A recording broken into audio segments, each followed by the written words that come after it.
Felly, ymlaen i siarad cyntaf sydd gyda ni yw Erin Owain, a mae hi'n asesydd risg newid hinsawdd sy'n cynghori llywodraethau, cwmnïau a banciau am sut i wynebu risg o newid hinsawdd.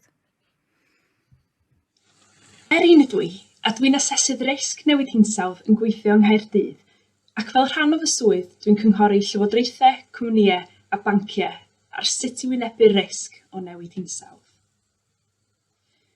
Wrth i'r llanw ddechrau troi ar Covid-19, mae'n amser i ni gyd ddechrau meddwl sut fath o Gymru ydyn ni am ei greu.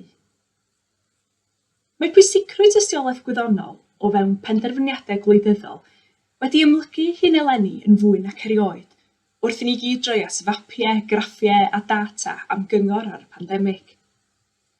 Ac eto i gyd, wrth i wyddonwyr weiddi ar wledydd y byd i symud yn gynt i daclo newid hinsawdd, araf iawn ydyw hymateb. Mae eleni wrth gwrs yn flwyddyn allweddol, wrth i COP26 ym mis Tachwedd fod yn gyfle i arweinwyr y byd ddod at ei gilydd mewn undod i daclo newid hinsawdd. Diolch i'ch dyfalbarhad chi fel pobl ifanc gyda Fridays for the Future, mae Llywodraeth Cymru wedi ymrwymo i greu gwlad fydd yn net zero erbyn 2050.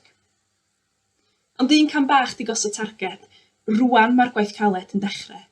Ac yn fwy nac erioed, rwan mae angen rhoi pwysau ar y Llywodraeth i ymrwymo i dargedau llymach, i greu polisïau gwyrdd hir dymor ac i fuddsoddi mewn prosiectau blaengar a theg.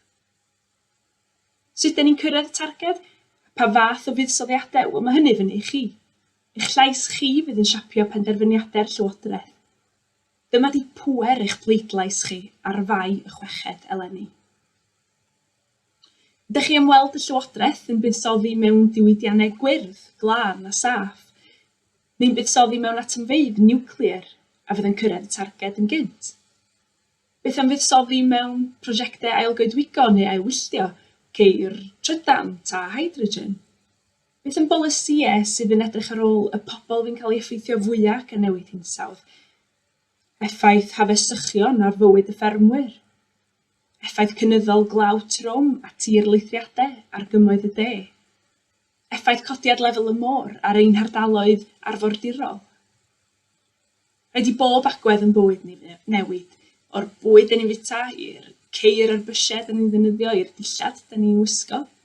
Dyma newid aruthrol i gymdeithas, ac mae'n bwysig bod y newid hwnnw yn un teg sydd ddim yn gadael neb ar ôl. Ar drothwy'r chwyldro gwyrdd, dyma amser i droi y targed o net zero yn gyfle i siapio Cymru, y Gymru newydd, eich gwlad chi. Heb os, mae'r byd yn newid, ac felly mae gen Gymru ddau ddewis. Ymateb heddiw i greu polisïau blaengar hir dymor gwyrdd, neu ymateb yn rhy hwyr a gwynebu colledion cymdeithasol, economaidd ac amgylcheddol a aruthrol. Do, mi wnaeth Cymru chwarae rhan ganolog yn y chwyldro diwydiannol canrif a hanner yn ôl. A wnaeth Cymru elwa o hynny, tai ai gwledydd eraill a wnaeth elwa. Heb os, mae'r chwyldro gwyrdd yn mynd i ddigwydd, ac mae gan Gymru potensial i chwarae rhan blaengar eto.